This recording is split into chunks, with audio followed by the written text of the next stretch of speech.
You see what sending out them negative waves did, Moriarty? But oddball, I did try and tell them, but they won't listen. I tried. Sure. But I did try. Oh, man. Don't hit me with them negative waves so early in the morning. But I can't force them to listen. I can't. Always with the negative waves, Moriarty. Always with the negative waves. Have a little faith, baby. Have a little faith. But I keep trying. Oddball, I keep trying. But they won't listen. They won't tune in. They really won't. Why don't you knock it off with them negative waves? Why don't you dig how beautiful it is out here? Why don't you say something righteous and hopeful for a change? Tune in to Awake Radio for your positive waves. Great show. Thank you so much, Paul and Thomas this time. Andy being out of town. You always bring out the best on radio. It's just amazing. We love having you. Up next on the hours, we have Kat Waters. She has 3 guests. I hope I pronounced the names right. Randy Credico, Jeff Durkin, and Ben Fuchs. She's got 3 guests coming up. Stay tuned to Awake Radio. Overwhelming choosing topics. I want to cover everything. I can kind of tend to overwhelm myself, but you only have so much time. And I really feel that the Bradley Manning case is one case that I want to continuously bring light to, because that is the key. Him and Edward Snowden and anyone else like him. Bradley Manning really speaks to me, and what he did. Trying to speak truth to power is what it's all about. What he is doing by just stepping, he's actually, attempted to do is to just step outside of the system.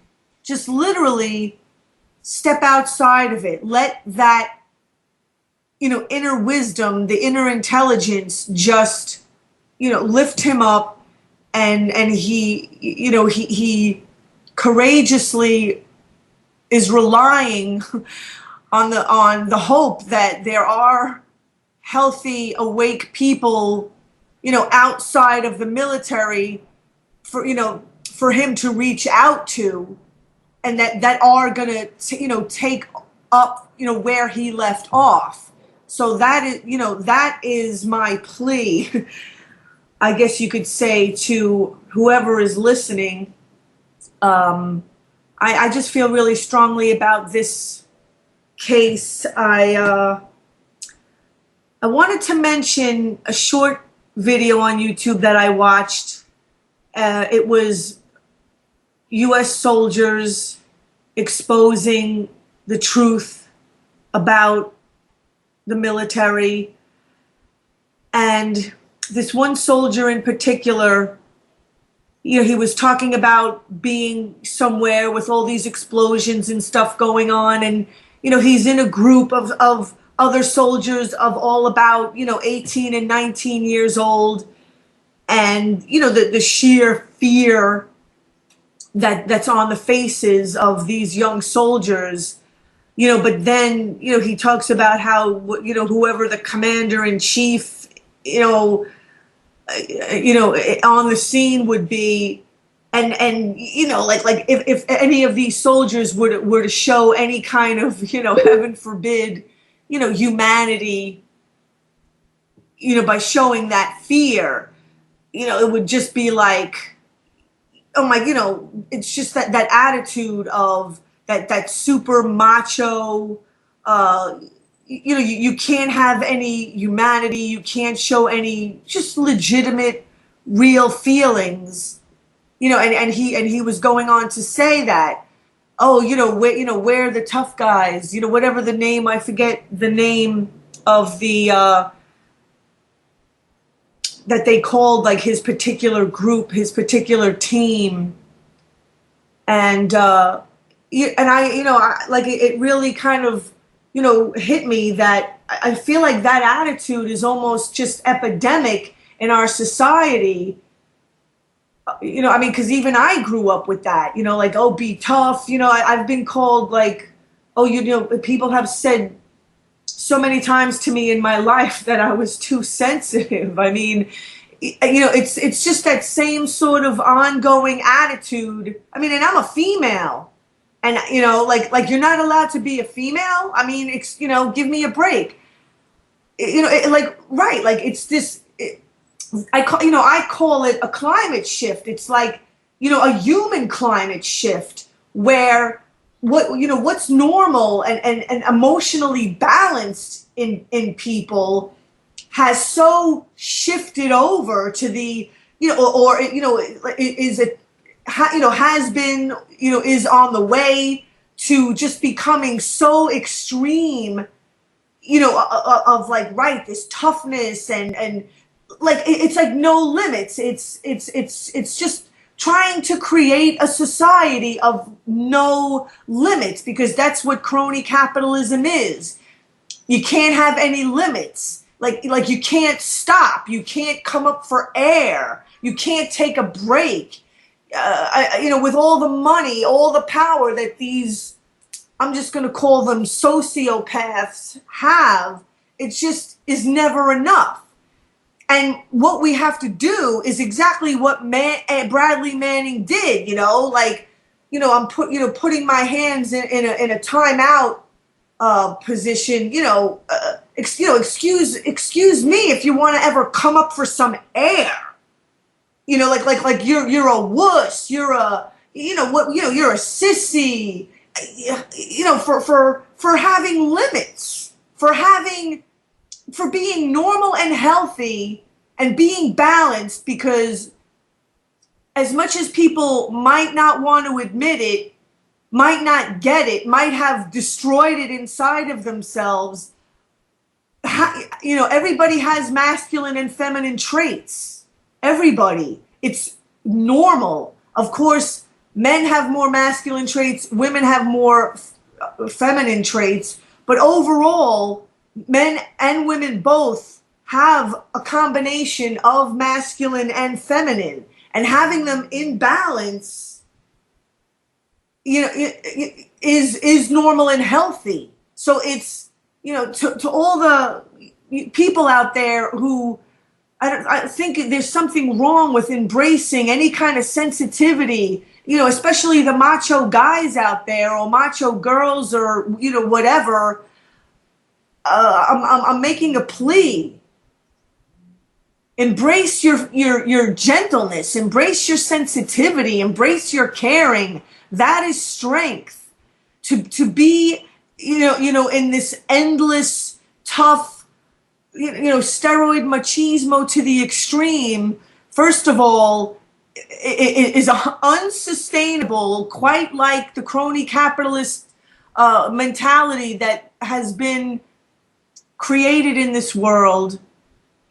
It's not sustainable for the earth. It's not sustainable for the many soldiers that have come out of war only to turn around and commit suicide because they can't even bear what they've done. They can't bear the horrible feelings, to then come out of the war and find out that they were just used by the rich for profit.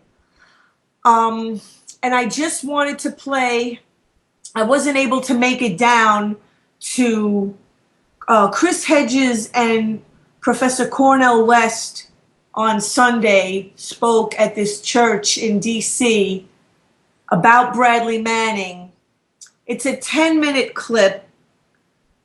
I'll probably play at least 5 minutes of it, of Chris Hedges, who's one of my favorite speakers.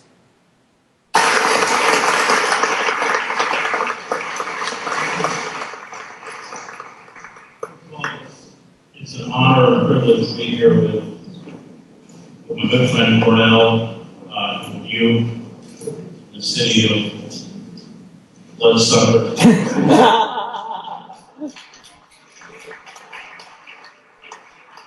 City of Bloodsuckers, D.C. One room that has all the patriots and honest men and women in Washington.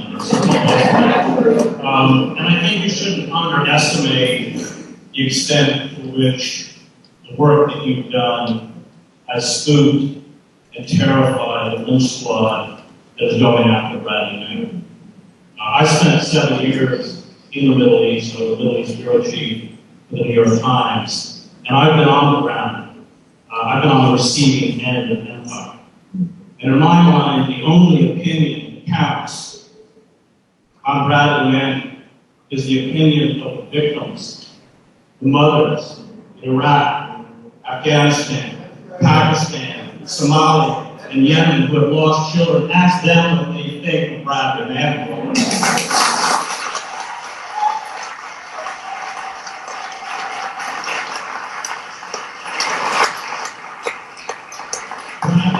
is the best thing that has happened to this country since the invasion, the illegal invasion and occupation of Iraq, because by standing up, he showed that some of us have a conscience. Stand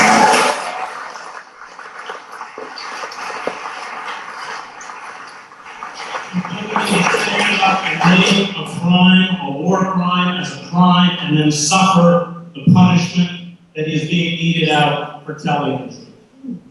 I don't think it's accidental that Cornell and I come out of the biblical tradition, both of us, because both the Hebrew Bible and the Christian Bible were written by persecuted communities who understood the cost of being righteous. Both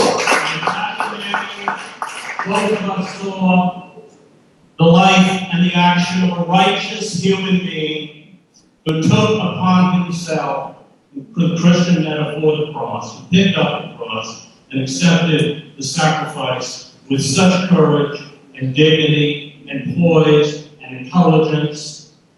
And I, like many of you, were sitting in that room when Bradley read that impressive statement in which he explained this historic act of conscience. As a journalist, what frightens me, terrifies me about what's happening in this country is that all capacity to shine a light on the inner workings of power are being systematically shut down, and Manning is a part of this process. When you put the pieces of this puzzle together, we are rapidly closing all space and becoming a frightening species of corporate totalitarianism, the Stasi state, and I covered the Stasi state as a correspondent on steroids. Barack Obama's assault on civil liberties is far more egregious than the assault of his predecessor, George W. Bush.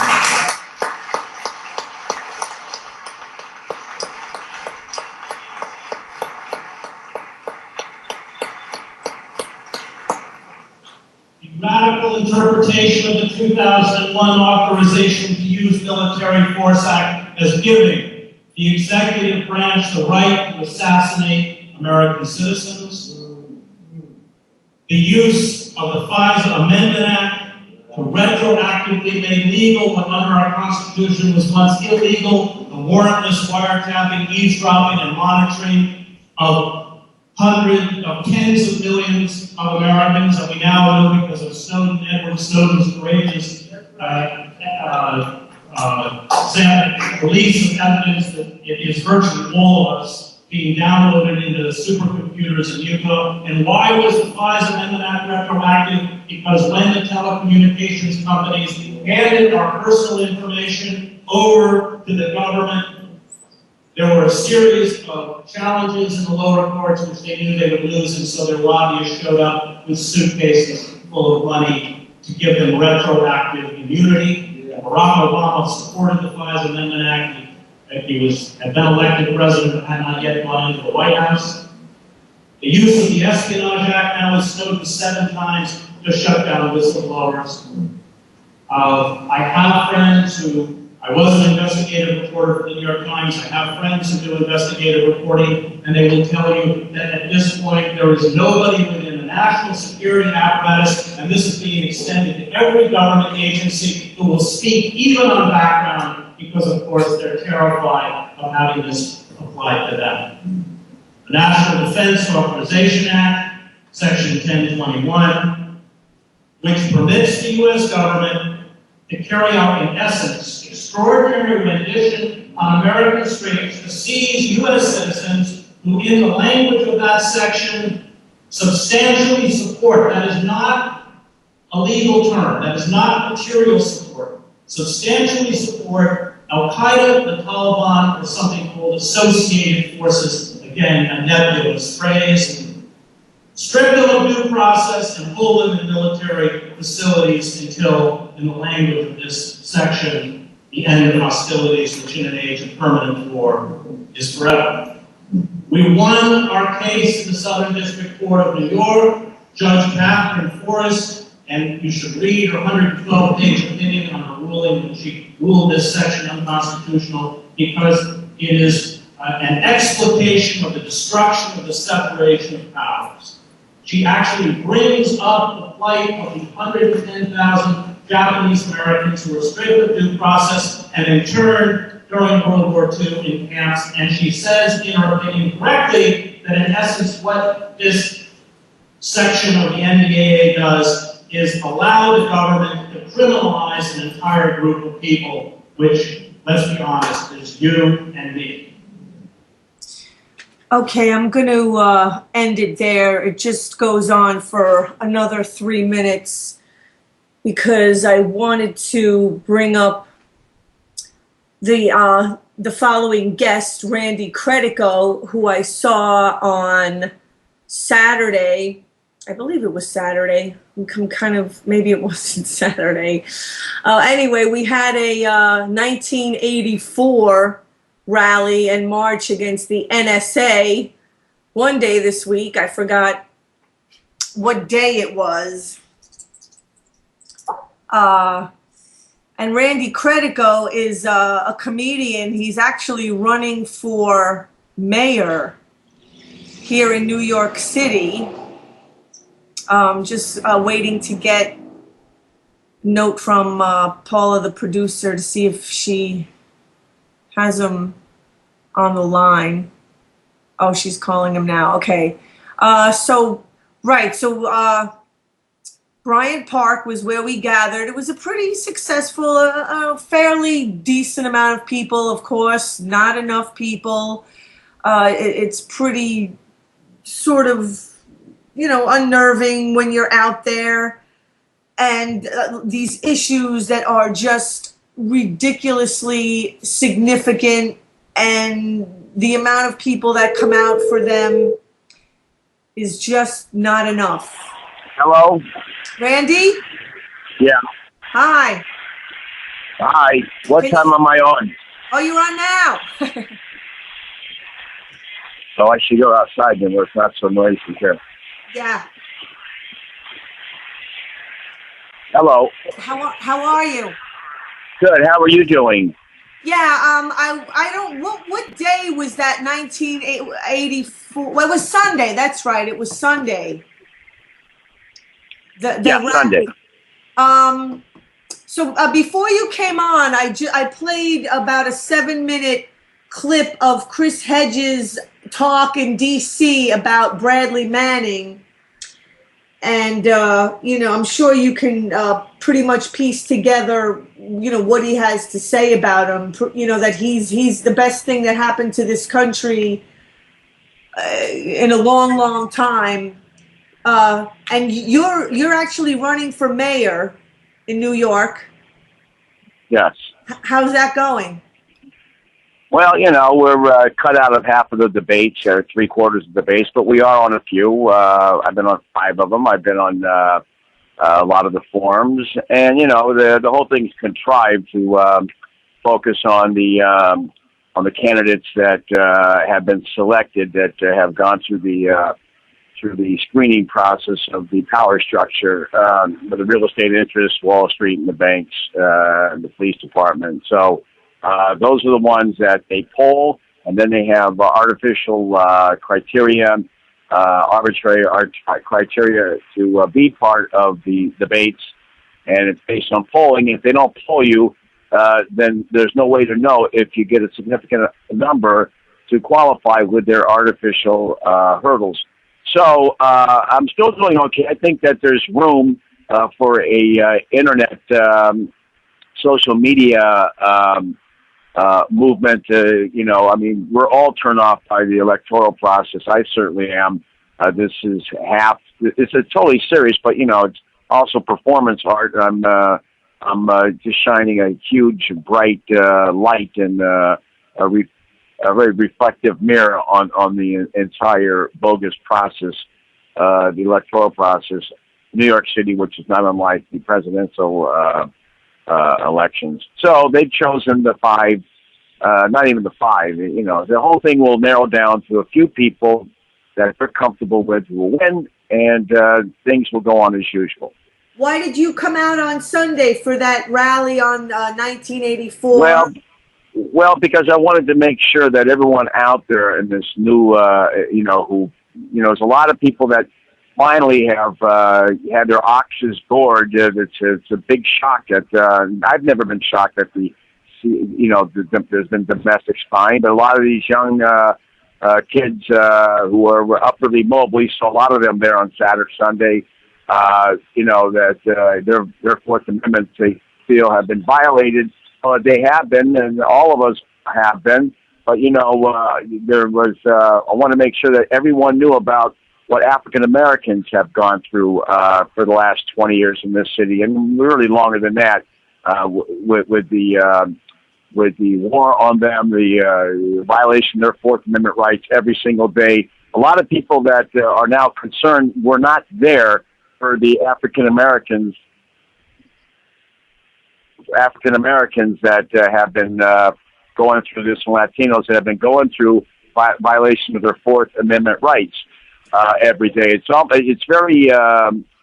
very reminiscent of the Vietnam War. A lot of kids were not opposed to it until they got the draft cards. A lot of upwardly mobile white kids were not upset because in the beginning it was all blacks and Latinos that were taking the beating, like they are now in Iraq and Afghanistan, and some white folks in Alabama and these other states. But you see now that they've what's happening, this is like the draft. They've been drafted into Fourth Amendment violations. It's been happening on a daily basis to 10,000 African Americans in this city for years and years and years, and I wish there had been more invited in the other day at that. But I was out there for it. I'm glad to see that the folks are on board. Yeah. It shouldn't take what they call until your ox is gored before you jump on the playing field. You got to jump on the playing field for your fellow American, fellow human being, whether they be black or Latino and or poor. And they have all been taking the beating from the NYPD in this city since Giuliani, and actually beyond that. It's a very racist city, but a lot of people have not come to the aid of what's been going on here for a long time. I've been involved with the William Moses Kunstler Fund for Racial Justice. I've been involved in this movement against the violation of the Fourth Amendment on blacks and Latinos since 1997. So it's been frustrating. I couldn't inspire enough liberals out there and progressives to get involved in the cause. They were too focused on stopping a war that they couldn't stop and never will be able to stop. Until you stop it here, until you stop what goes on here in America, you can't change a light bulb on your street. You're certainly not going to stop the shipment of tanks to Syria. So, just before you got on, And I love Bradley Manning, by the way, and I think he's a great gay anti-war hero. And I've been out there. I have a banner that says Randy Credico in support of Bradley Manning. I'll support Snowden. I support other whistleblowers involved in trying to counter the police state that we live in, and international police state that everyone lives in. That's just it.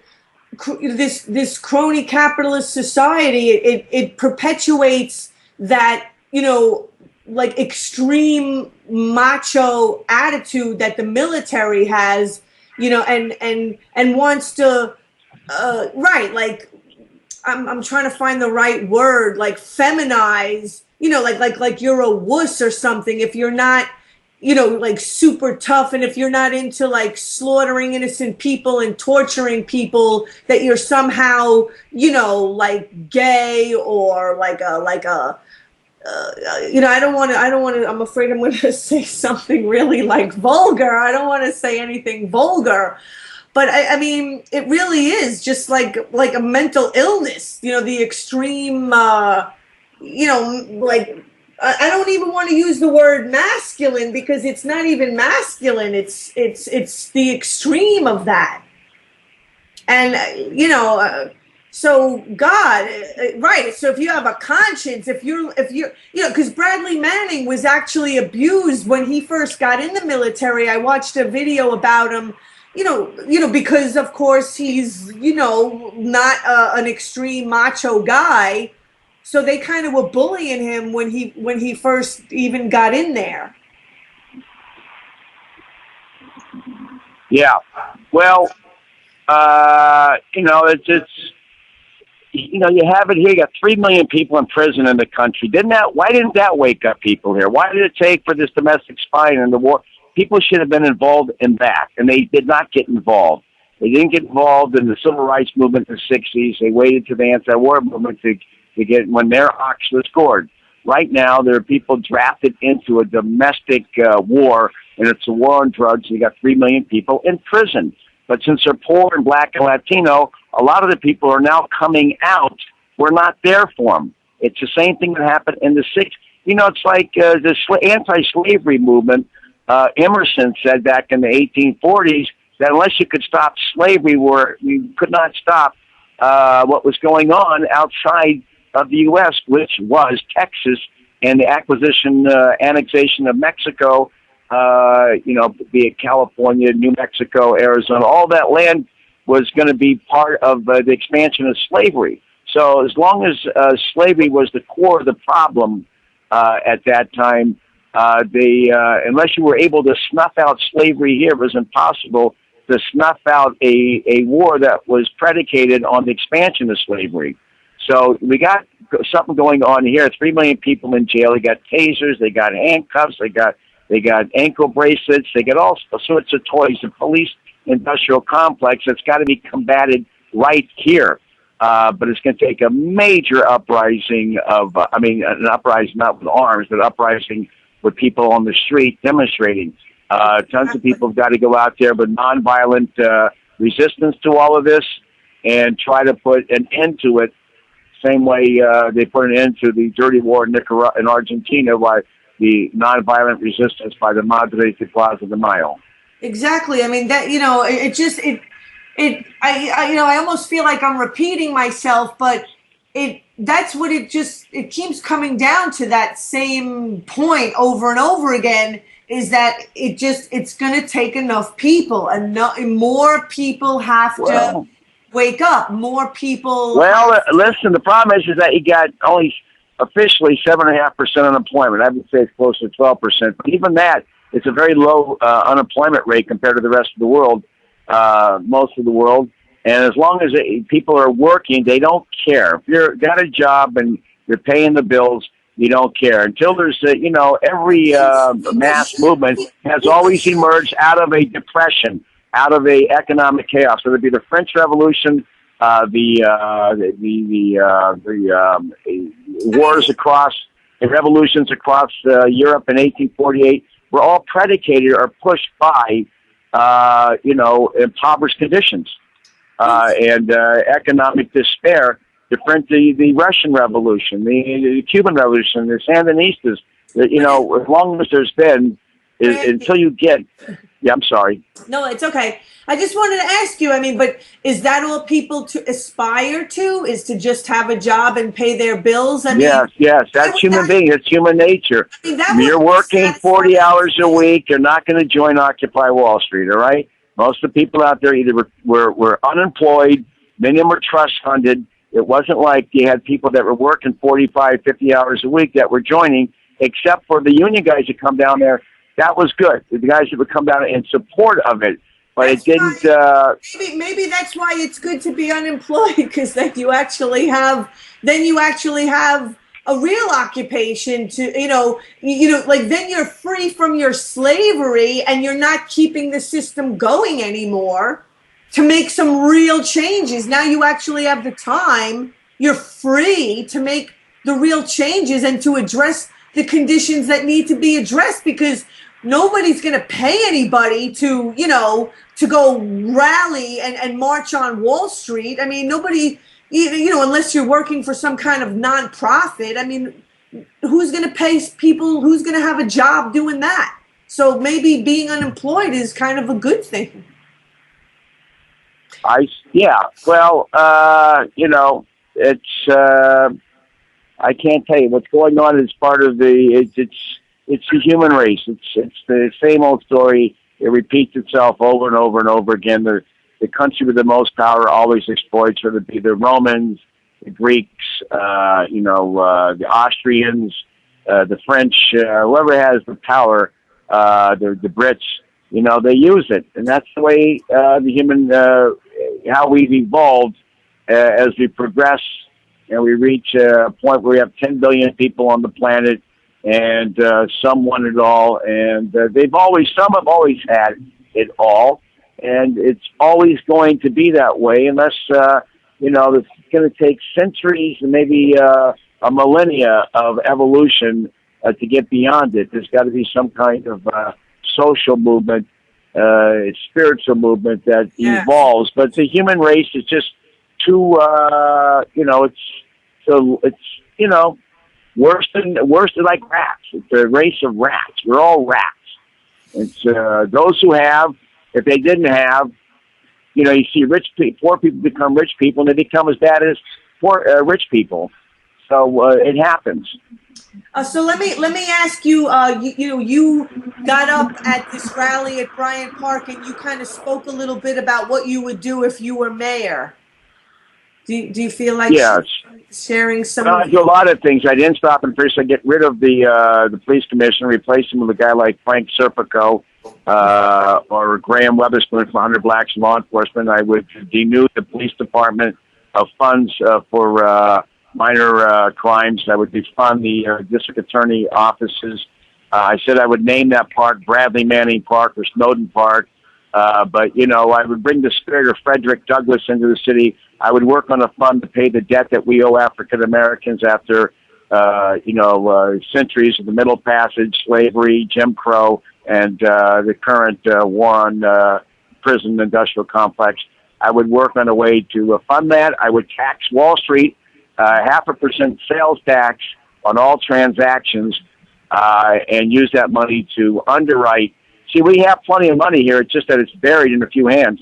And going back to the French Revolution, they went bankrupt. And that's why they, in 1788, early part of 1789, they met and they tried to resolve the economic crisis. And the crisis back then was that the first and second estates, the nobles and the church, were not paying taxes. They were all very wealthy. It was only petty bourgeois and poor people subjected to what was called a tax farm system, where people would go out and collect taxes, couldn't pay, and they went bankrupt, loaning money to the U.S. Rebellion, not a revolution. It was just a rebellion from one rich class to supplant another rich class. So what happened was, back then, once they taxed with the civil constitution, the clergy, the Catholic Church there, the rest is history. Napoleon, they became the strongest country on the planet for the ensuing 20 years. Would you put any of the bankers in jail if you were mayor? Well, as mayor, you can't do it. As mayor, you could certainly focus. You could have the Department of Investigation. I would use it as a bully pulpit to put the district attorneys, instead of going after low-level minnows who are smoking pot or involved in prostitution, all these minor crimes to feed this monster slave auction block at 107th Street, I would direct Cyrus Vance and the other ones. I'd urge them and I would defund them unless you use the resources to pursue Wall Street bankers and hedge fund operators who game the system. But, it would be no longer game here because there would be a huge tax, and some of these, guys would have to leave the city so they could continue exploiting it, and then we could use that real estate for affordable housing. Okay, I'm trying to think. What's another good question to ask? What would you, regulations. I wanted to, how would you regulate Wall Street better? I can't, it's a federal thing to regulate Wall Street. All you can do is come up with a surcharge, a progressive real estate tax on those luxury buildings. Those, I would somehow tax those who've gotten away with what's called 421A, which is a loophole for these, like the Ratners and Tishmans and MSG, the Dolans, to get around paying taxes by promising to build affordable housing. Well, they never ever do that. So the whole thing is rigged. The politicians are all bought. It's a scam. It's as bad as crony capitalism in Russia right now. You can't look at Putin and all of those guys without. It's a direct mirror of what's happening here. So let me just ask you, what do you see happening? Where do you? Do you see enough people waking up? Do you see? I don't know. I got a Democratic primary. Even that's rigged. If you didn't sign up and change before October 5th last year as a Democrat, you're going to have a hard time voting for him in the primary. But I also will be on in the general election with the Tax Wall Street Party. But there's going to be so many parties there on the general election, November 5th. It'd be hard to find me. If you bring a searchlight in Lewis and Clark, you'd have a hard time finding me. I'll be on Leonard Lopate's show on Thursday. They'll be playing excerpts of a conversation I had at Teachers College up at Columbia. And, you go to the website, Credico2013.org, Credico2013.org, and you will be able to see, my platform. And if you can make a donation, that all helps at this point. We need as much help as we can get at this point. We need volunteers. We need volunteers to be at precincts on September 10th to pass out literature, to direct people to vote for me. This is a great opportunity to show their dissatisfaction, not with the system, but the process as well.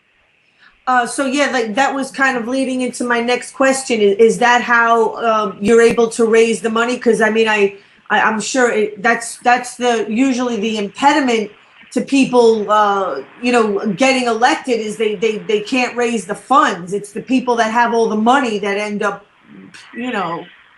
getting elected. Right. Well, I'm not. I don't have a lot of funds, and I get small donations, and I got more donations. I can guarantee being on the the Tax Wall Street Party. I'm still grabbing signatures for that. I need help for that. You can go to Credico 2013 and volunteer to get signatures to make sure I'm on the ballot. If not, we're not going to be on November 5th. So I still need some help on that one. I'm already on the Democratic primary on September 10th for mayor. But if they want to help out, now's the time to do it. If they can't put money up, they should go out and they get some signatures. And it's a 99% party called Tax Wall Street. All right? Sounds great, Randy. Good luck to you, and I'll see you out there on September the 10th. Okay, Kat, thank you for having me there. We'll talk before then, all right? Okay. All right, bye-bye. Peace. So there goes Randy Credico running for the... What's up, buddy? He's running for mayor of New York City. That can't be too easy to do. So we're going to take a break. Paula is going to play a really great song by one of my favorite groups from the 80s, whose the title of this song is very appropriate these days. And then when we come back, we're going to have Ben Fuchs, pharmacist Ben Fuchs, who's a regular on the Alex Jones show, who I met 2 years ago at the Tucker's conference here in New York City. So take it away. Okay, so we are back after listening to Breaking the Law, which is what I feel, more people need to get used to, because the laws are being, made in favor of the criminals in power. And so, being a good citizen is no longer gonna suffice.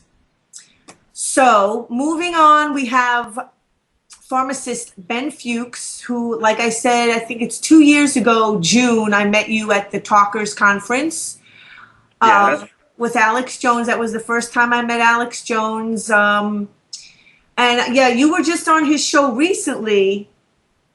And I pop in there. I pop in there regularly. Yeah.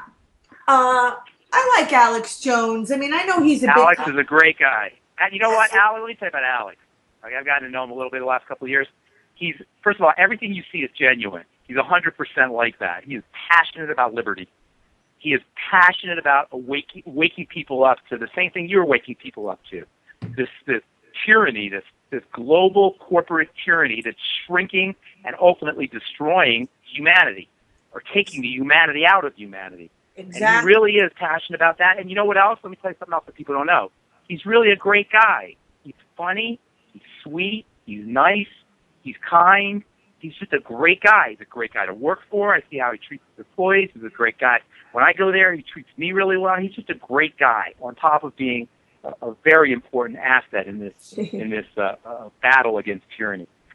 Well, I mean, I only have Rob Dew's email, and I've emailed Rob Dew a few times. I mean, if I take, because I'm always out, videotaping, interviewing people on all kinds of, rallies. And I mean, I've been down to Fort Meade 4 times, and I'll email Rob Dew, recordings and videos that I've done.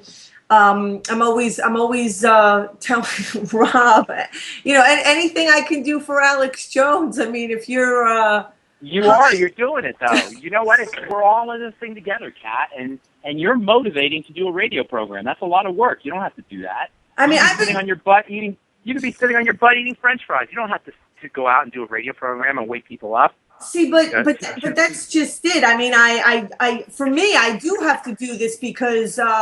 I mean, I think we've gotten to talk a little bit when I met you. I know it was 2 years ago now, and right, more than 2 years ago. Yeah, fitness. I mean, my whole life has always been about fitness, and it wasn't exactly a choice. I'll just say that. You have to. I mean, I had to grow up fairly, early, and. That's how I learned everything. And to me, like, that's all any of this stuff is about. Your right to free speech and your right to speak truth to power. I mean, all of these things I consider them just muscles that people don't use and have atrophied a bit.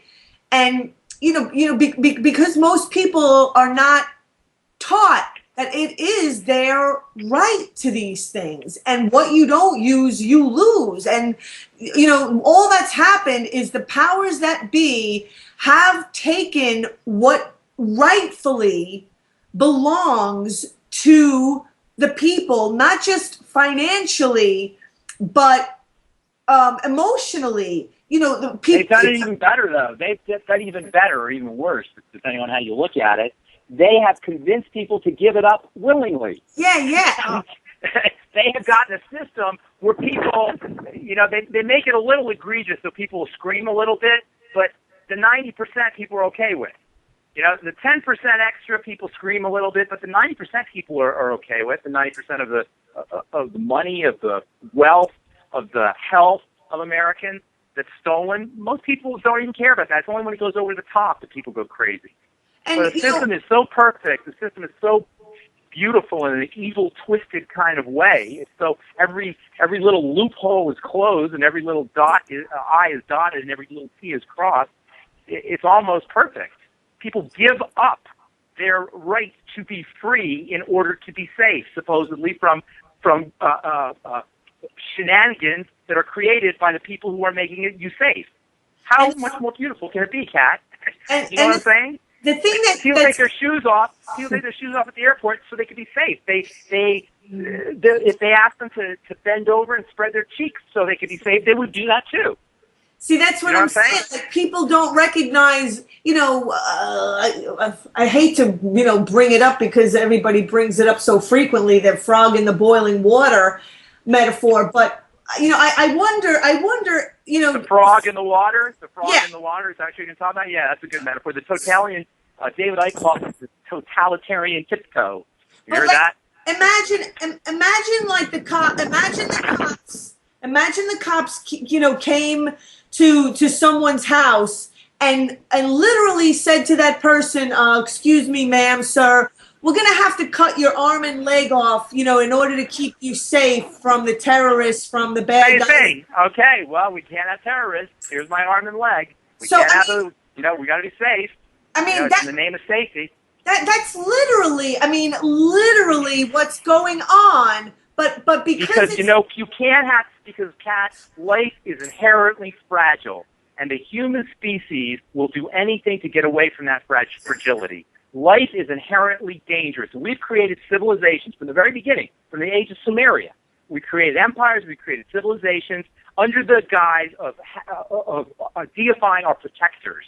We created empires where rulers would guarantee your safety, guarantee your wealth, and all you had to do was give up your money. At the time, it was your money and your, who knows what else the Sumerian Empire emperors took. But whatever it was, we gave it up for our safety. We are living in modern-day Sumeria. These rules were set for us by Babylonian priests in the year 10,000 BC or 8,000 BC. This is a plan that's been in place for many thousands of years. And here's the thing, Kat. Do you think, 9/11, you and I remember 9/11, right? We remember pre-9/11. Do you know that the world changed on 9/11, and right now, that was so long ago that there's a generation that's already 14 years old, or 12 or 13 years old, maybe up to 16 or 17 years old, that doesn't even remember pre-9/11. Whose reality is you take off your shoes all the time at the airport, whose reality is you get x-rayed wherever you go, just in case, whose reality is that the state is your master and the state will guarantee your safety, and all you have to do is give up your life and your allegiance to the state. So we have the plan, the architects of the plan understand the history is very, very long, and generations are very, very short, and the human lifespan is very, very short. So they're willing to wait. There's a plan for many thousand years. If we continue on this trend, what do you think the world's going to look like in 50 years when we're all chipped and we're all wired and they know where every single move that you're making? And the government is you are the government. You are part of a hive, basically, and this is where we're headed.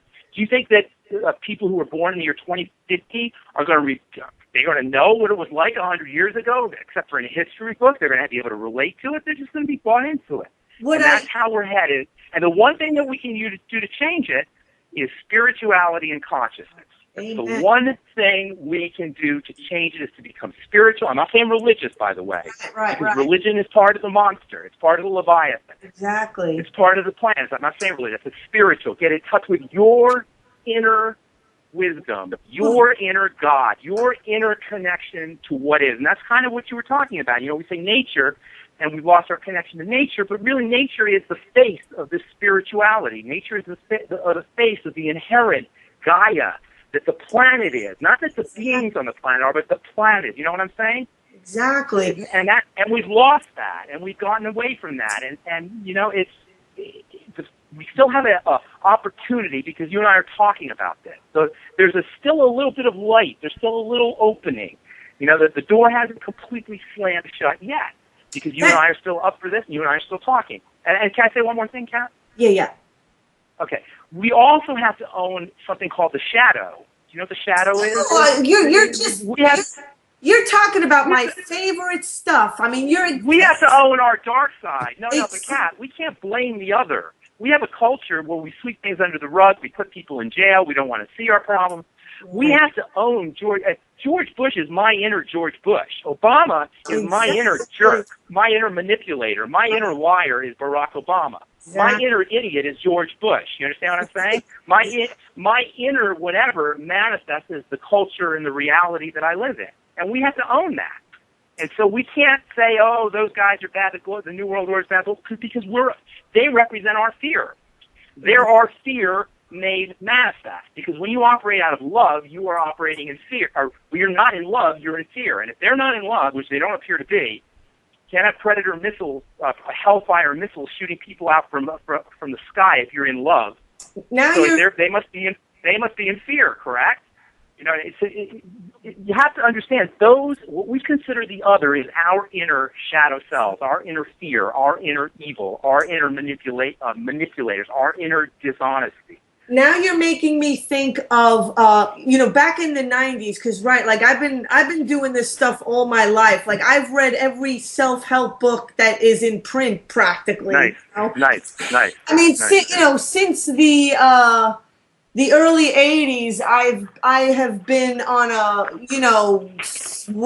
awakening, healing. My whole life has always been about, therapy, healing, recovery. Do you have one book? Fitness. Do you have one book that made an impact on you that stands out? Well, actually, I was just gonna say, because listening to you speak, John Bradshaw was one of my heroes in the 90s. He was like. Nice. John Bradshaw he was revolutionary back in the day. He was like one of the first big revolutionaries, like healing with your parents. He was about healing with your parents, wasn't he? Isn't that his thing? In his book, I believe it's the book. It's called "Healing the Shame That Binds You," and he talks about having. He calls it a parts party with yourself. A what? A what? Parts, like parts of you.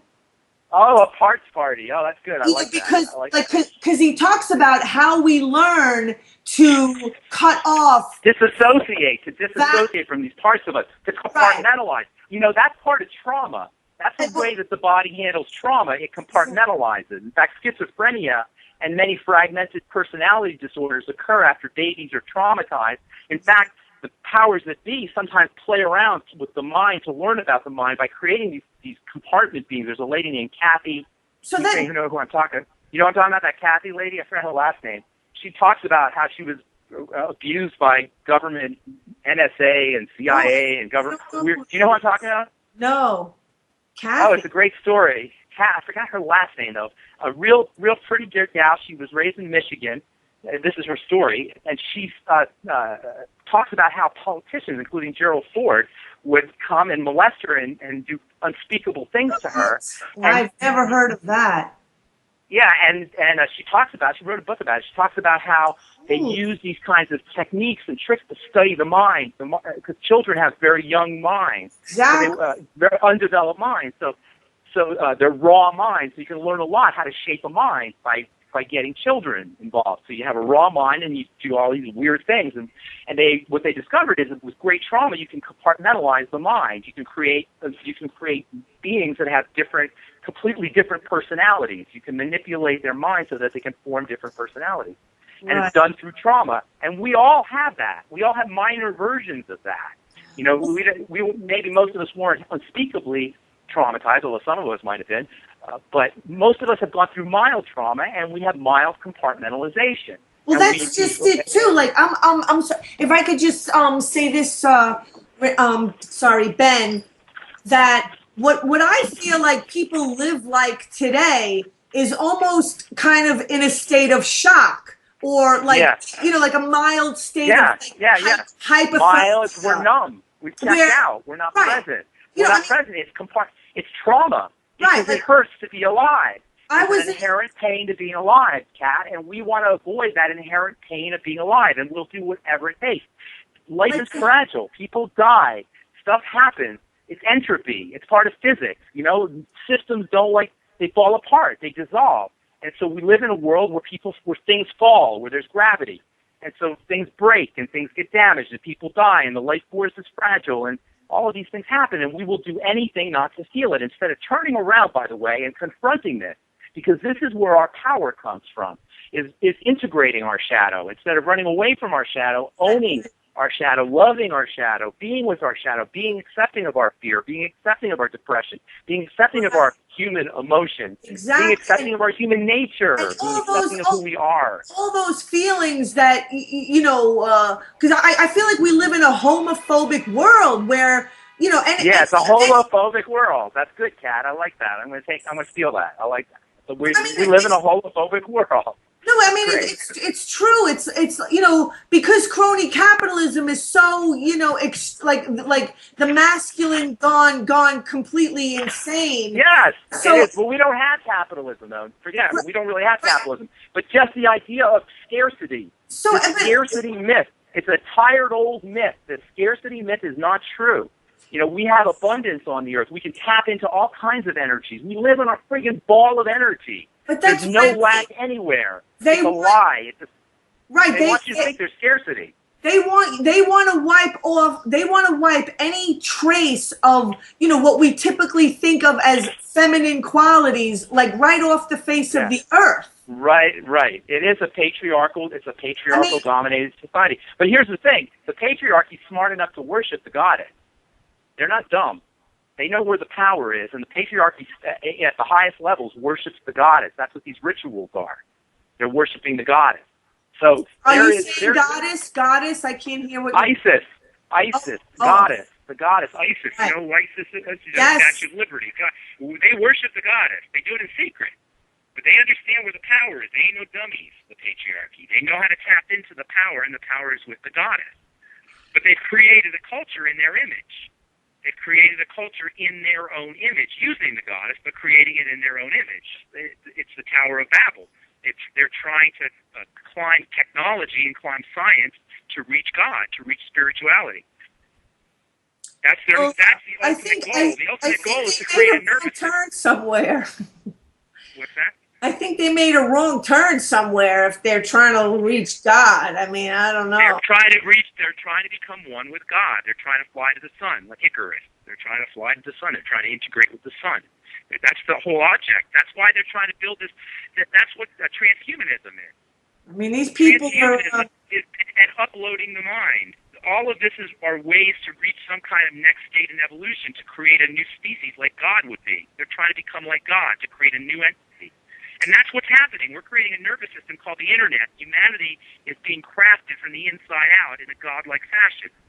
You understand what I'm saying? They're making Frankenstein instead of God. Yes, it's kind of like a Frankenstein kind of deal. It's definitely Mary Shelleyan. Mary Shelley was probably an initiate of some kind, just because it is very metaphorical, the idea. So what you were saying... Yeah, what you were saying before about like Bush and the other person that you mentioned. My inner manipulator. Right, that's the sneakiest snake that guy is the snakiest, slipperiest, most. Obama is worse though. What? Oh, he's like my inner sneakiness. He's my inner slime ball.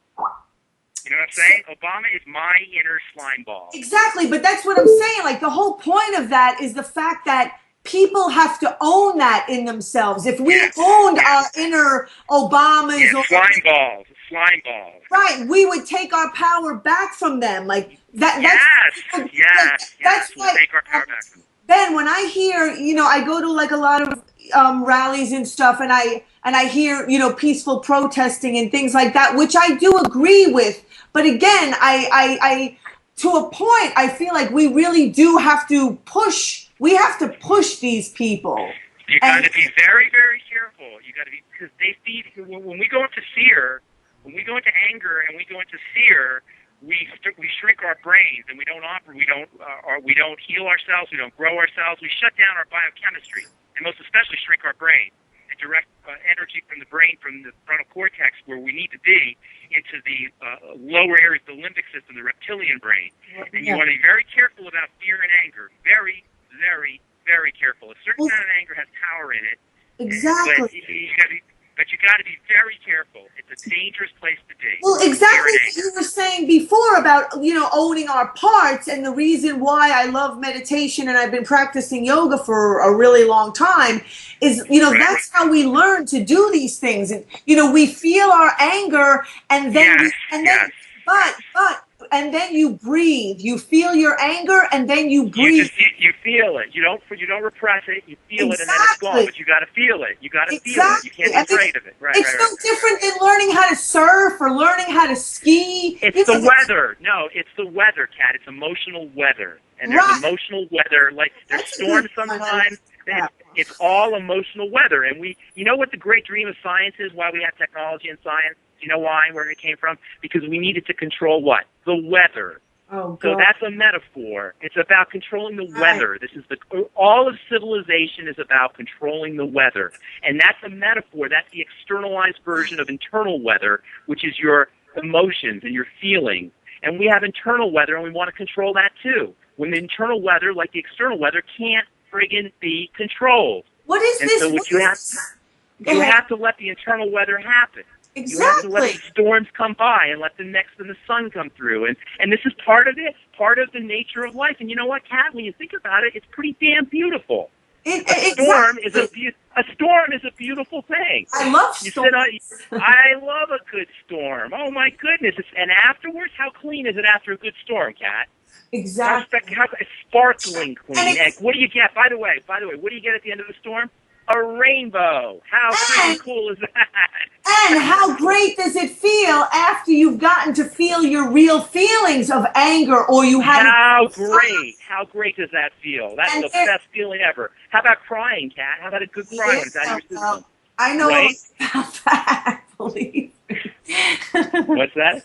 I said I know a lot about that, believe me. No, well, you got good cry where it's out of your system, not a long, sustained, chronic, long-term cry, but a good short-term, quick, like a rainstorm, like a quick rainstorm. So that's what I'm saying. I've kind of, like to think that I've coined this term. I think a lot of the nervous system being just like the digestive system, where people have emotions that are trapped and stuck in the nervous system, like food gets stuck in people's. It's holographic. It's holographic. They're not separate. It's a hologram. Right. So if we want a healthy digestive system, you got to have a healthy nervous system, and you got to have a healthy. The digestive system has its own built-in nervous system. The digestive system is a nervous system. Right. So if it's its own nervous system. Right, going through life, controlling, bearing down, trying to control the bearing down. Yes. Did you ever play baseball? You probably never played baseball, golf, or anything, or tennis. You ever play tennis? Tennis, yeah, I played a lot of tennis. Tennis. Well, baseball, tennis, golf. When you have your hand on the racket, you never hold the racket tightly. Right. Never. You hold the racket lightly, and this is a metaphor for life. Exactly. You hold life lightly to get power. To control life is to lose your power, and it's just like tennis or baseball or golf or hitting a golf club. If you lose your power when you hold the club tightly or the bat or the racket, and you have to live life this way. Exactly. You have to live life lightly. Lightly. You're not going to get out of here alive, sweetheart. You're going to be. How fast does it go, Kat? This is the biggest joke ever. I'm 53 years old. I was 30 yesterday. I'll be 73 tomorrow. That's how fast it goes. You get 3 or 4 bites at the apple, period. This is to worry and to strive and to stress for nothing at the end of your life. What is left? It's the stupidest, most idiotic trance. We're all in a trance, not knowing we're in a time loop trance. Not knowing the time is moving and we are getting older. We are approaching our demise. We're approaching the point where we won't matter, at least in this body and in this form.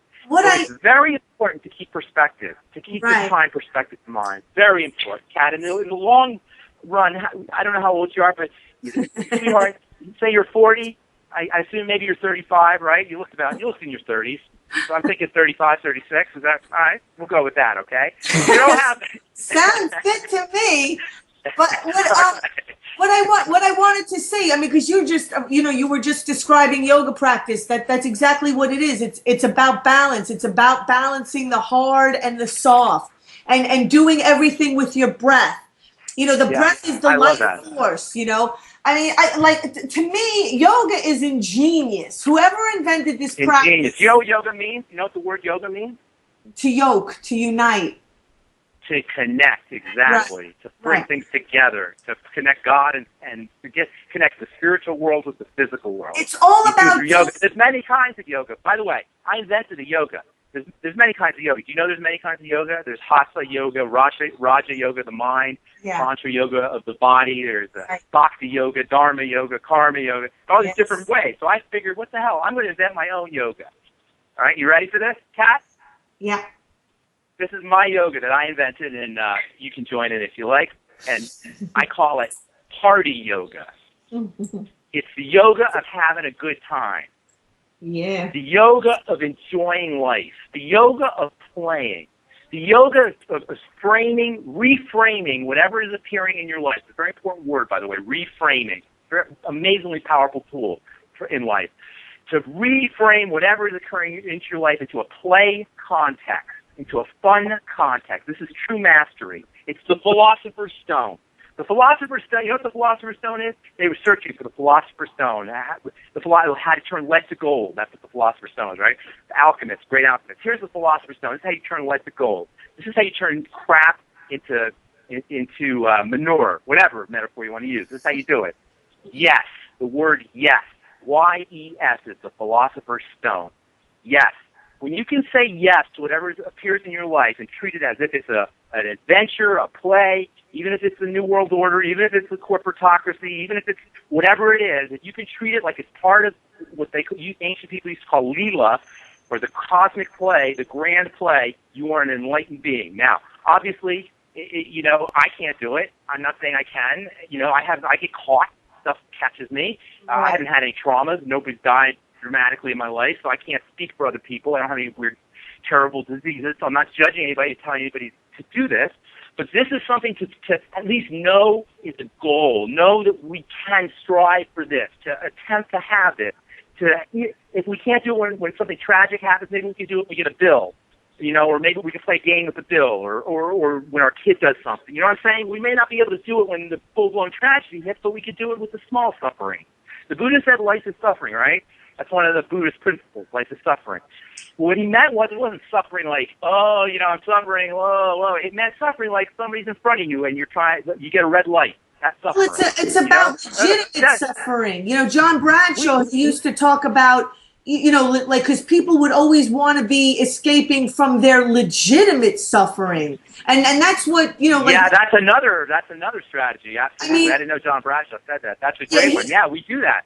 We deflect our big ones instead of looking at our big ones. We pick little ones, instead of addressing what's really bothering us. When you have somebody who's 40 or 50 or 30 or in their 30s or 40s or 50s, and the same crap keeps happening to them, they keep breaking up, they keep finding a boyfriend or girlfriend, they keep breaking up with them, or they keep losing jobs, they keep losing their keys, or they keep somebody robs them all the time. Whatever, they have these repeated patterns. You can rest assured there's something percolating way deep inside that has not been addressed.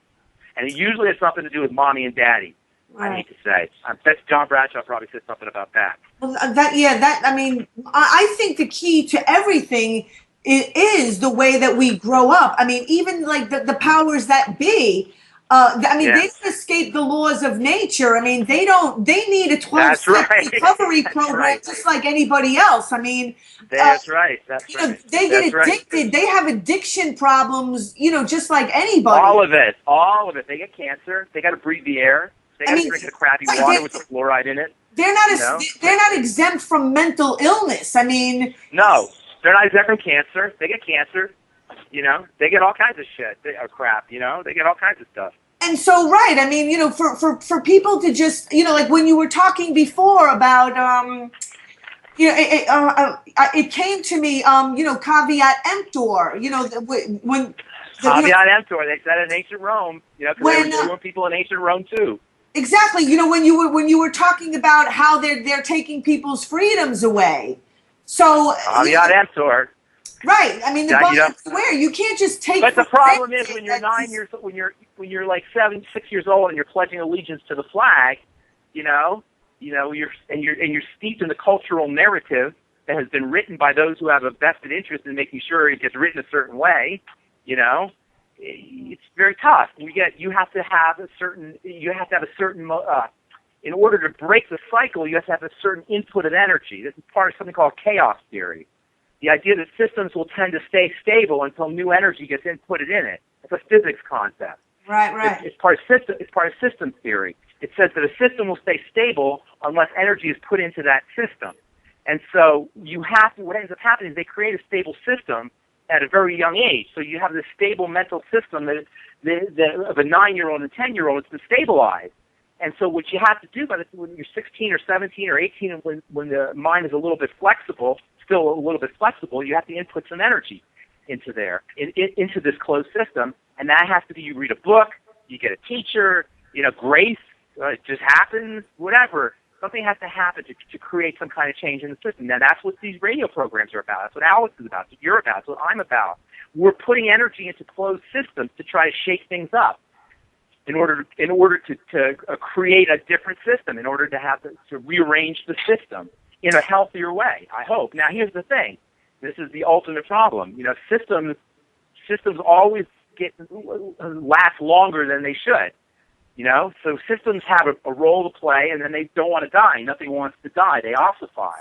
So you end up with no matter what you're doing, you're always going to have a system. It's like George Orwell. You're always going to have a system that becomes corrupt, that becomes ossified, that becomes old. And you know what? What you and I are talking about, on some level in the future, will have the same problem, and it will require a new influx of energy, of a radical mindset. That's what radicalism is.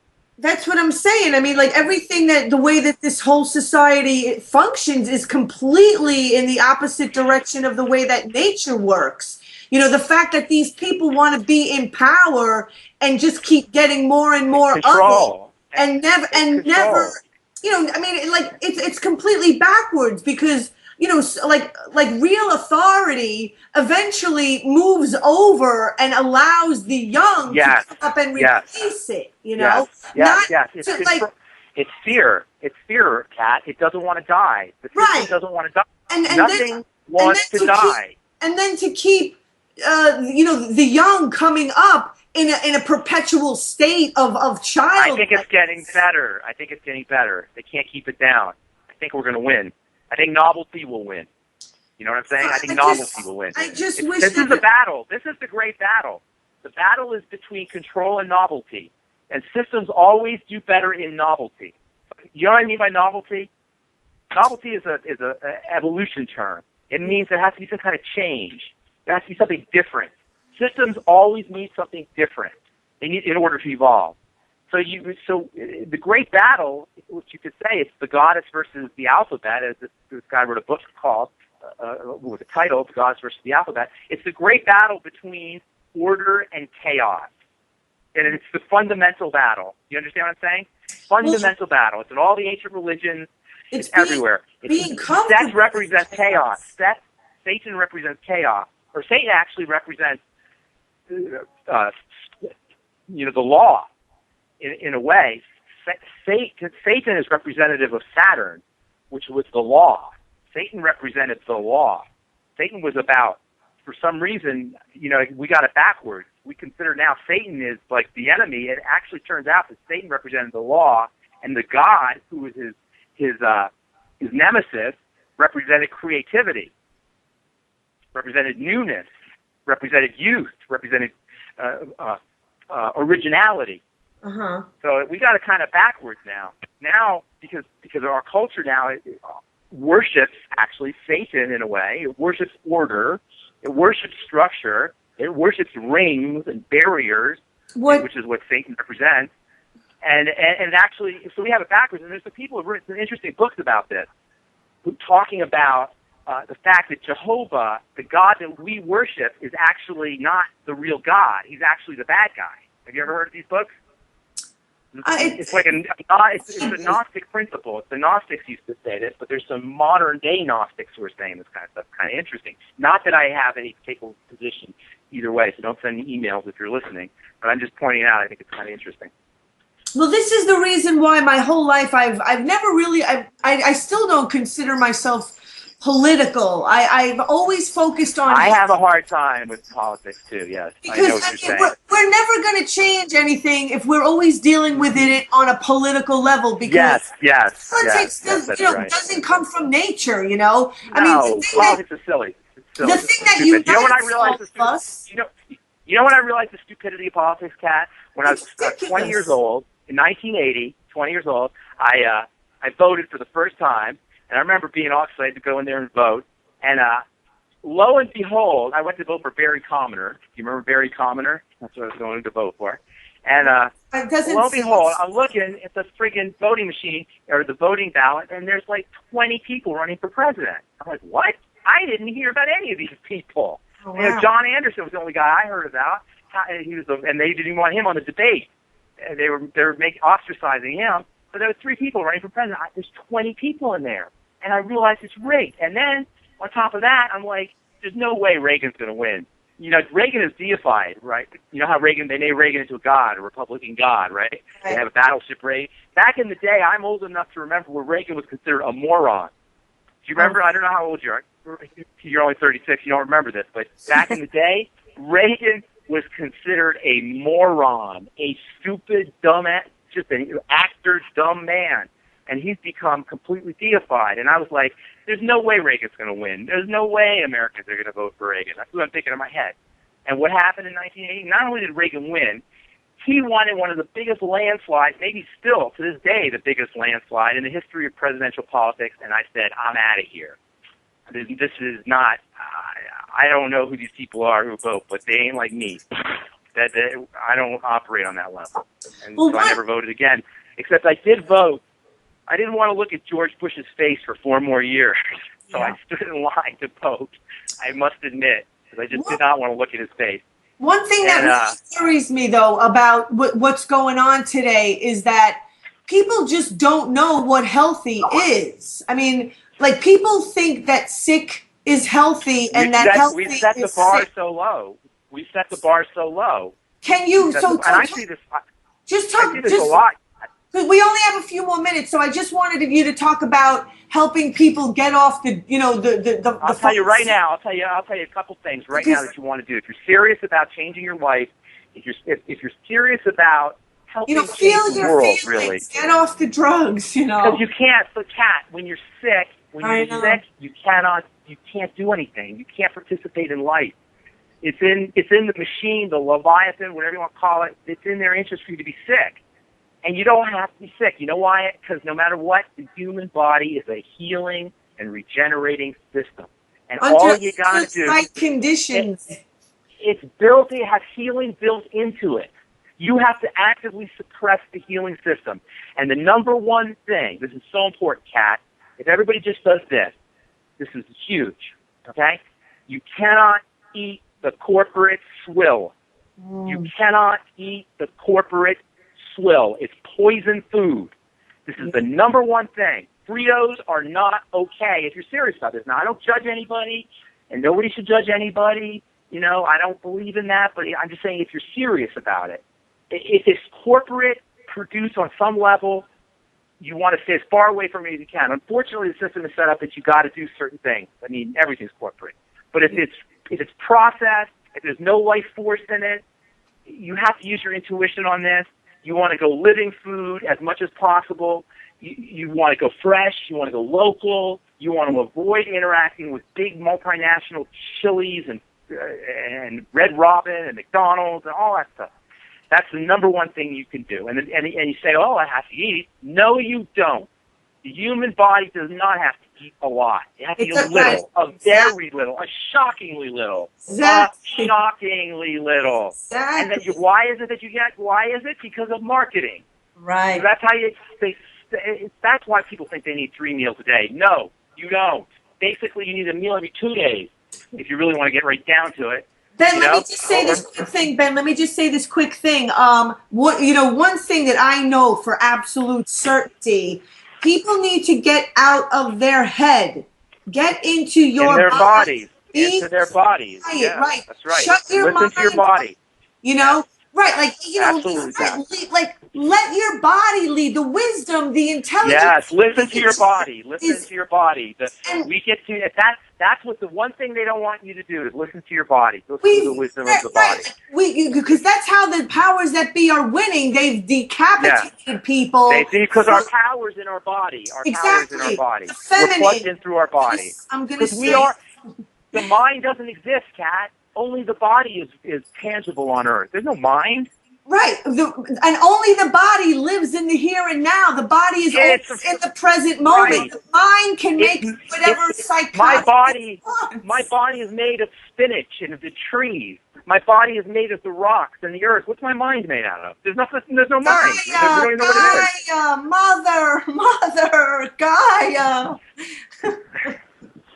All right. Well, Kat. Yeah, we gotta go. We gotta go, Ben. I gotta go. Yeah. You're truly a pleasure to talk to. Thank you so much. I appreciate it. Awesome. I had a good time. What's your website?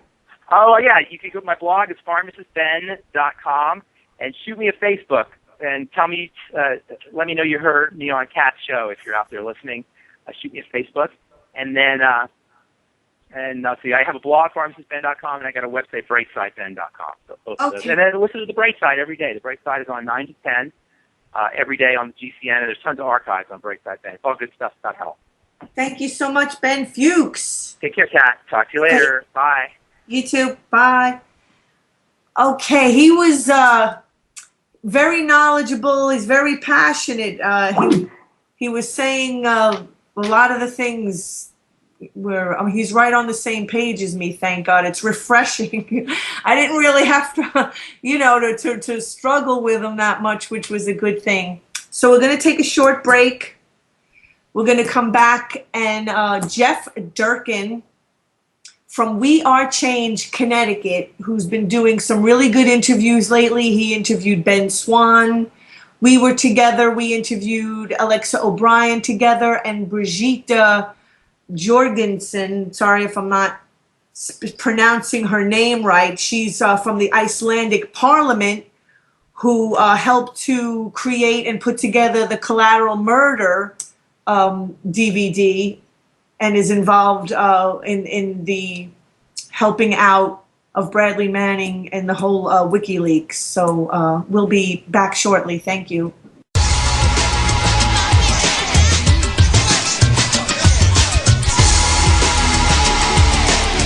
You're listening to Awake Radio. Straight talk for the awake and aware.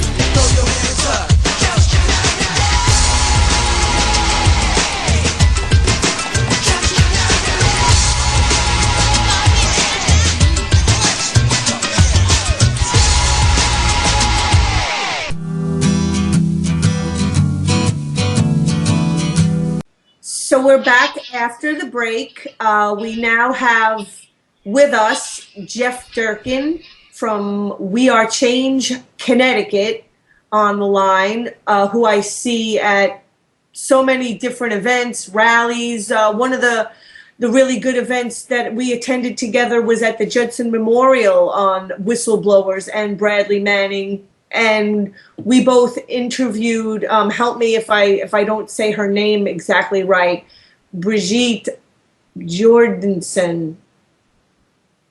Jeff, how do you say it? It's Brigitte. I think Brigitte John's daughter. I think that's right. Yeah, something like that. And then the other journalist from Iceland that was at that event, Kristen Hafrenson. I got to interview him. It's on my YouTube channel, April Waters with 2 T's. Awesome. Because sorry. Oh my God, his name is escaping me. The Vultures Picnic. Oh, Greg Palast was there, and I walked up to Greg Palast to ask him for an interview, and Kristen Hafrenson was standing next to him, was with him, and he said, "No, this is the man you want to interview." And I tried to we went out into the hallway and sat on the bench, and I tried to find an area that was less noisy. But believe it or not, when I listened to the interview, it was still a little bit too noisy, even though we were sitting out in the hallway. So who have you been interviewing lately? You interviewed Ben Swan? Yeah, we went up to, it was an event in Maine. We made the trip up there. We decided to go up there and kind of just ask him and he seemed like, he's a really nice person in general, down-to-earth person, basically like a regular person out there, just talking about his experiences as covering journalism, doing his latest thing, so his latest project, which is pretty awesome for sure when he was talking about it. How did you get involved in doing this stuff, Jeff? Just, what made you get involved in We Are Change? I think I used to be more of an activist in general, kind of just like more of the angry. I was kind of more angry, but I didn't know where to channel that anger. So I started looking at like different examples of getting involved politically, like with the Ron Paul campaign. I got involved a little bit in like the Connecticut for Liberty group, the chapter in Connecticut here. And we started doing street actions and bullhorning, stuff like that. But being around people like that, they were really nice and all that. It just didn't seem like I was doing enough to contribute and basically get the story out about different stuff like media and the false left-right paradigm. So then I started looking at We Are Change. I've been following their work for a while and seeing their confrontations, their interviews with people, and basically deciding that I wanted to get involved too and start doing that. So I started looking for a chapter, and then I basically found one in Connecticut. So that was about around last year or so. I've been involved for about a year now, and the rest is history up until now. Yeah, because I see you at most events with your camera. Yeah, we try to do a little bit of much as the media aspect. We do live stream coverage of marches and stuff like that. We also do interviews with high quality interviews with my camera as well, so that we get both sides of that with the live streaming and interviews. Speaking of, we were talking about the recent rally that I saw you at, the 1984 rally. We have a video coming out tomorrow about that. So it'll be like we interviewed a few people, kind of like highlights of the rally, stuff like that. So that'll be out on our YouTube channel tomorrow. Our YouTube channel is youtube.com/WeAreChangeCT, just We Are Change CT on YouTube. You could find all the interviews we've done recently, speaking about the Bradley Manning case as well. And basically we do different interviews with different people, with music artists, journalists, whistleblowers, and basically activists who are getting involved and making a difference. You interviewed the guy from Dirty Wars. The producer. Yep. Yeah, that's what I wanted to ask you about. Yeah, it was a screening a few weeks ago. Rick Rowley, the director of the film Dirty Wars, for those of you who don't know about it, it's based on that book by Jeremy Scahill, which I definitely recommend people get the book and see the film, because the film is definitely powerful if you haven't seen it yet or not. It's definitely worth checking out, but he seemed like he was really cool and all that, and it was definitely more like real, knowing about what's going on, and it really shows the different experiences he was talking about with Jeremy, going to different places, Afghanistan, Somalia, Yemen, all these different places, getting this footage. And we also got a chance to interview Medea Benjamin, who was there as well at the screening. So that was definitely cool meeting her and getting an interview with her, endorsing the film and basically talking about her activism related to drones and terrorism, stuff like that. Yes, just speaking of Medea Benjamin, it was just last Monday that she gave a talk at the Catholic Worker in New York. That was the day before. Was it? I'm when was the verdict? Right, it was last Tuesday. Yeah. Right, because I did the show from my car driving back from Fort Meade. And so the day before, Monday, at the Catholic Worker, Medea Benjamin gave a talk on drones and how they're coming to the U.S. and these companies like Boeing and Lockheed Martin, are pretty much jumping on the I want to make parts for drones, bandwagon. So, it's like the trend of the future. I mean, these companies, they don't care about, how they make money. I mean, if they're going to make money making drones to blow people up, then so be it. I mean, that's what they're going to do. Is the wave of the future.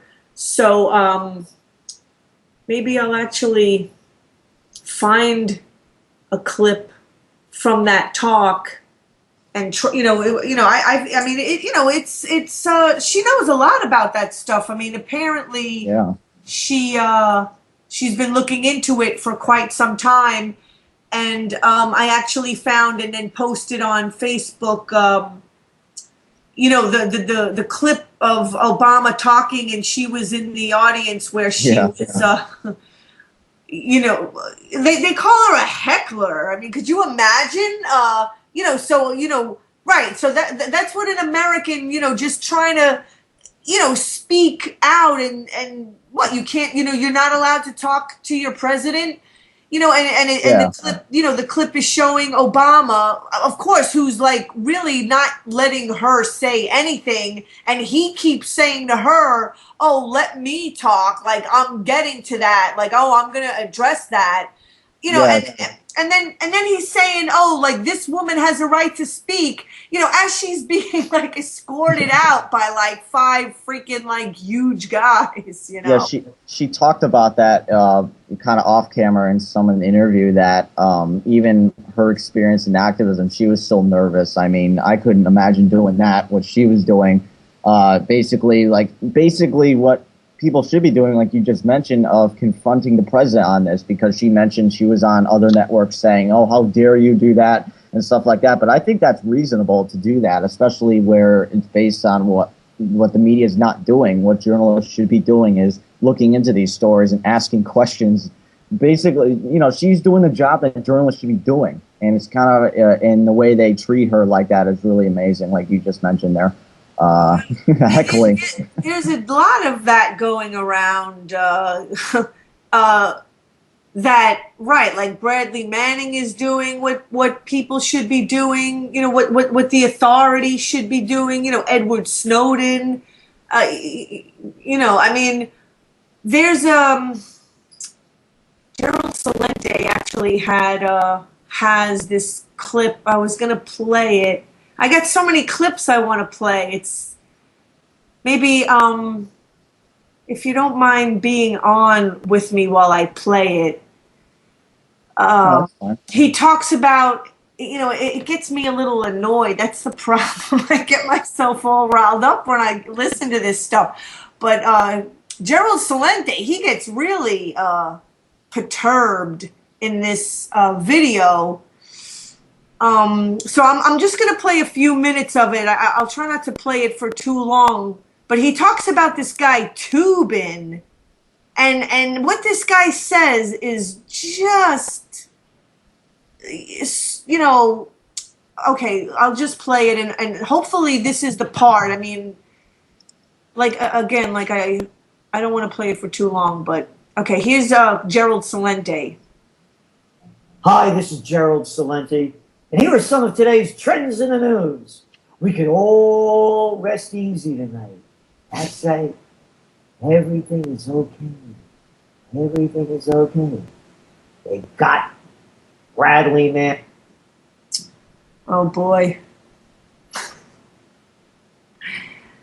Of course, as soon as I want to play it, it goes berserk. Celebrating 30 years of phenomenal Sorry. Today's trends in the news. We can all rest easy tonight. That's right. Everything is okay. Everything is okay. They got Bradley Manning. 136 years this guy faces. Oh yeah, threat to America. Big news all over the news. Look at this guy, man. Yeah, but he didn't get convicted of aiding and abetting the enemy. No, he got convicted of showing the people the atrocities the Americans are committing in Iraq and Afghanistan. Oh, you remember that one with the helicopter with those pilots those sick pilots that should have been convicted, but no, they got Bradley instead for joking as they're shooting innocent people. Light them all up. Come on, Yeah, he goes on to. I'm just gonna try to skip over for those of you who haven't seen the Collateral Murder. He's showing. So I'm just gonna try to just like fast forward through this part because I've seen. This guy blew the whistle on this innocent kid. Look what they've done. This is what America's turning into. And last night I watched on CNN this, what's his name? Oh, here it is. Jeffrey Toobin. Yeah, this guy, he's always the legal expert that they roll out all the time to say what should happen. Debating Glenn Greenwald, who got a lot of these WikiLeaks things, other information from Snowden. And I'll tell you, I have a high respect for Glenn Greenwald. I could have never kept it together as well as he did. And this Toobin, you decide for yourself. But me only speaking for myself, this guy Toobin is one of the 2 big pieces of shit that they've rolled out on the prostitute circuit in a long time. Now remember, this guy's supposed to be a legal expert, but you can see where his head's stuck up. Quote, I admire the Foreign Service a great deal. I admire the Foreign Service a great deal. I trust their judgment about what is secret. You trust their judgment about what's a secret. Good for you, asshole! Who the hell are you to tell everybody with that attitude of yours that we should believe your bullshit because you're a suck-up prostitute? But that's the way they sell them. This arrogant little boy who couldn't find his way out of a paper bag. Yeah, I admire the Foreign Service a great deal. Good for you. Good for you. This country's shot. Yeah. Warrantless cell phone tracking is upheld. That's today's toilet paper. Yeah. It's a significant victory for law enforcement. Not law enforcement, for Gestapo state. It is a significant victory for Gestapo state. A federal appeals court on Tuesday said the government authorities are like official assholes with more power, could extract historical data directly from telecommunication carriers without a search warrant. Heil Obama! Don't get upset. Don't get upset. Don't raise your voice and don't use foul language. Be like Jeffrey Toobin, a little suck-up piece of crap. Legal expert. Are you a legal expert? Well, no, I don't give a shit who you look up to. Watch this video. We're going to play part of it for you. You don't have to watch it yourself.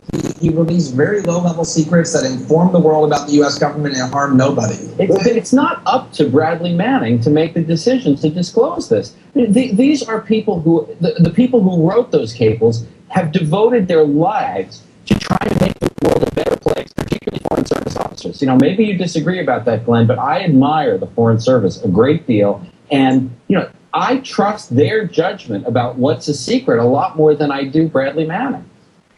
Okay, I wanted to just stop it there. That bit was the bit I was looking for with this Toobin guy. I mean, this is the point that I just want to make, is that right, like who the heck is Bradley Manning to to have a say? Who does this guy think that he is? When that's exactly what we need to do. I mean, the people need to be speaking up more. It's like, oh, right, it's that same mentality, trust the authority. Like this guy, he's just spraying this propaganda around. Leave it to the authorities. I trust them to, to know better what's secret, or what isn't than Bradley Manning. What do you say to that, Jeff? Yeah, it's the same thing. Yeah, like you mentioned before, because that's a very broad statement. I saw that clip a few days ago about the Foreign Service officers, where they're basically, I mean, it's up to, he's basically one of those shills, like you said, defending the whole idea that we should keep these secrets, and that even though it was really documented that nobody was harmed because of these leaks. The only example was when the government's exposed for its own wrongdoing, they always use the term national security to say that it's leaking information.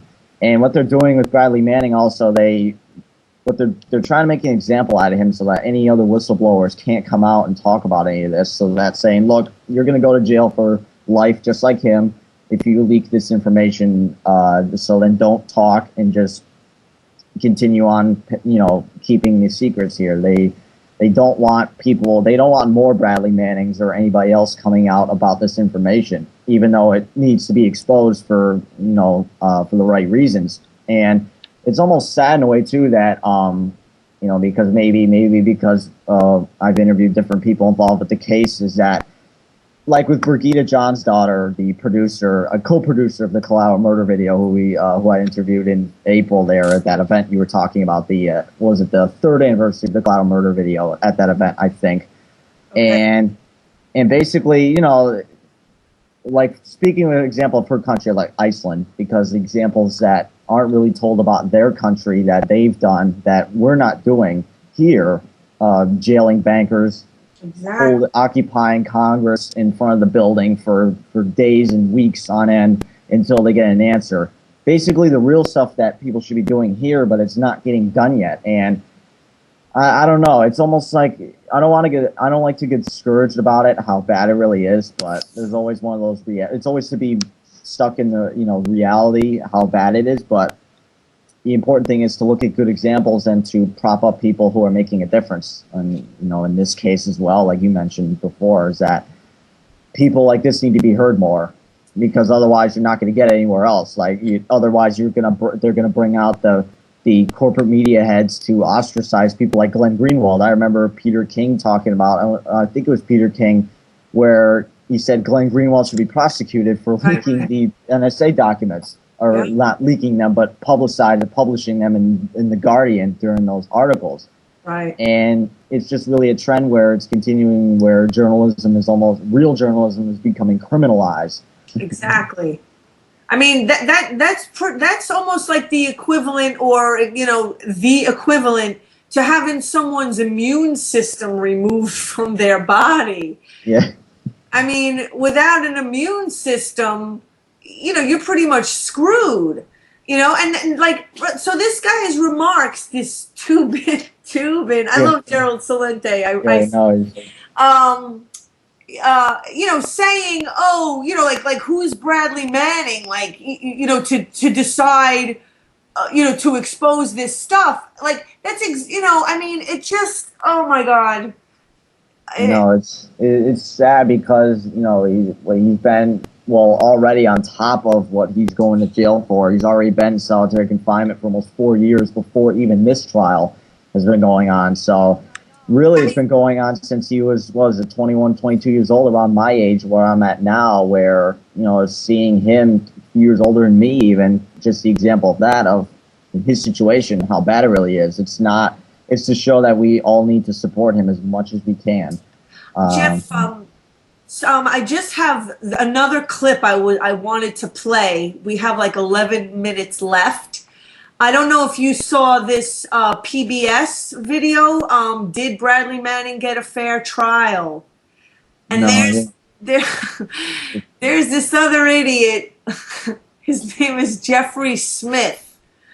Oh God, talk about like practicing my breathing techniques when these people are talking. You really do. Like, I have to just breathe, or else I'm gonna explode. Okay, listen to this. It's pretty short. Again, I'll try not to play the whole thing, but here goes.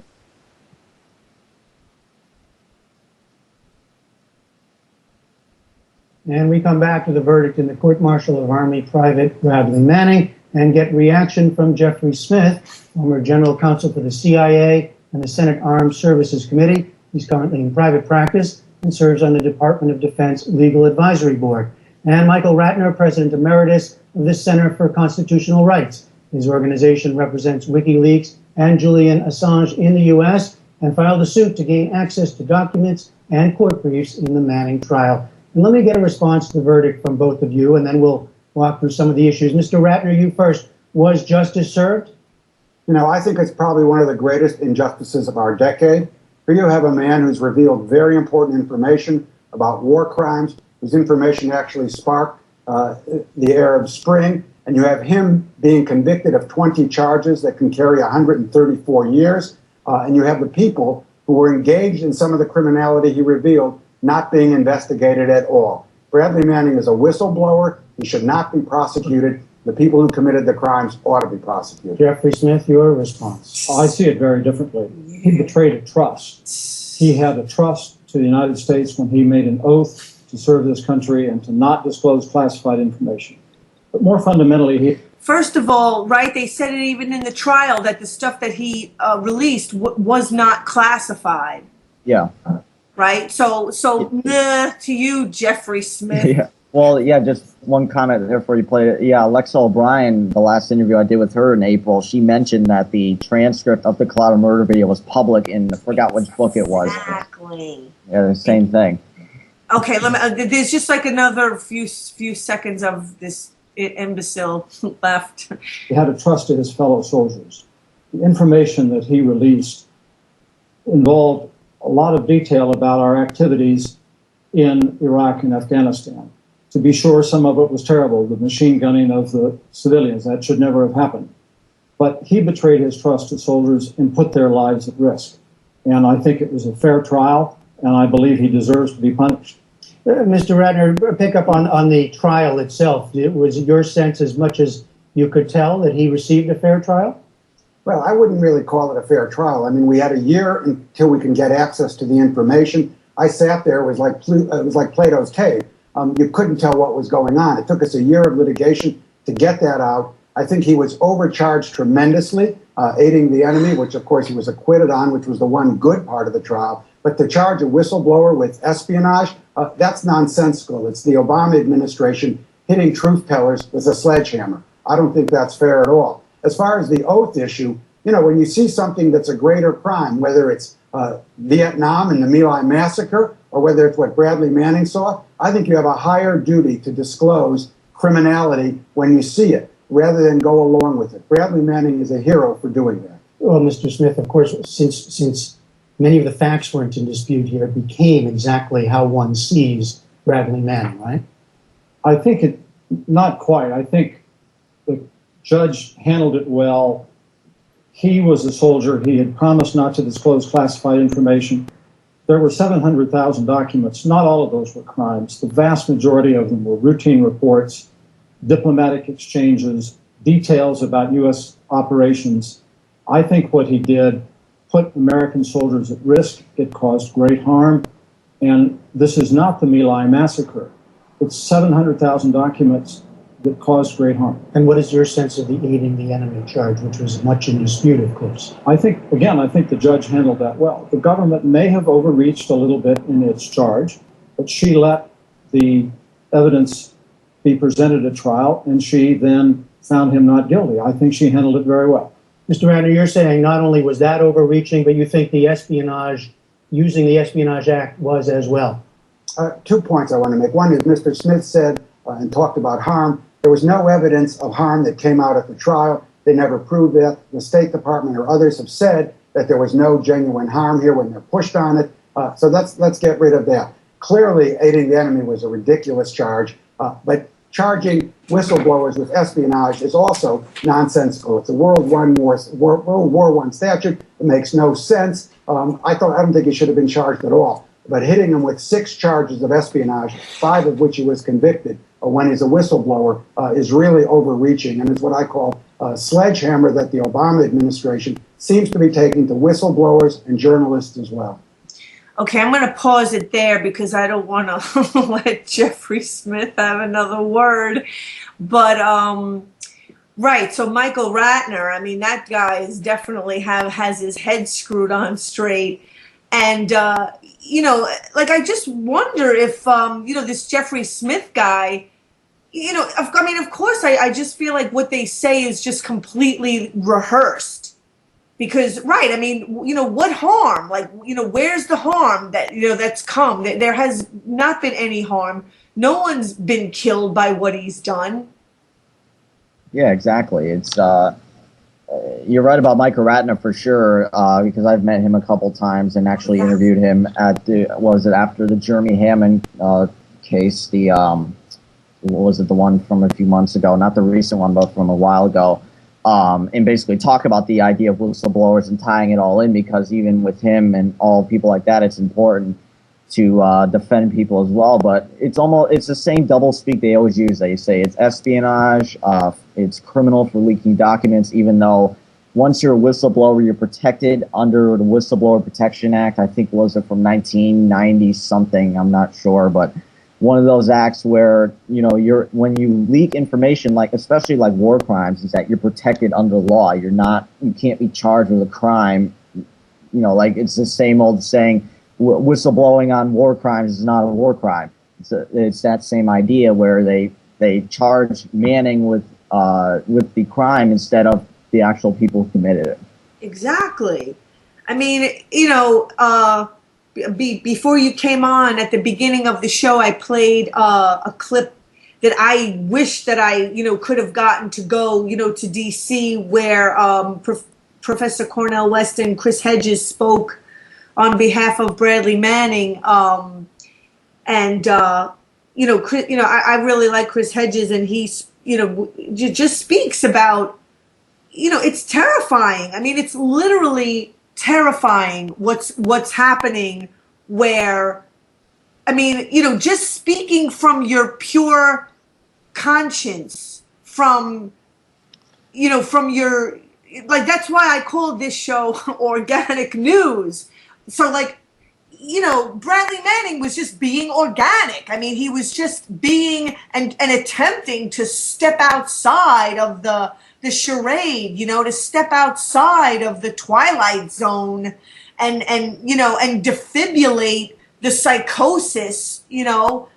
And, that's the whole point of what he's trying to do is to set everything straight, is to, I don't know how else to say it, to defibrillate, because I used to be an EMT for the fire department. So I, when you want to, I think of that a lot of times. There was a term, in that job for when there was a certain kind of a heart attack that someone was having, where it was called VFib, ventricular fibrillation, where the heart basically was out of its normal rhythm and it would quiver rather than, ba-boom, ba-boom, ba-boom, and I feel like that is exactly what this society has become. Like, no rhythm, no beat, just complete quivering and chaos. And it needs to be defibrillated. And that's exactly what he was attempting to do, Bradley Manning. Yeah, but of course, our psycho, we calling all rational-minded people out in the world. Yeah. We really need you to step up. Jeff, for our last minute, next week we're going to have Dr. Bruce Levine from the State of Mind documentary, The Psychology of Mind Control. And then Catherine Albrecht is going to be in the second hour. So, Jeff, just for the last, few seconds of the show, help me make a plea to all the rational-minded people out there. Please come forth. Yeah, whether...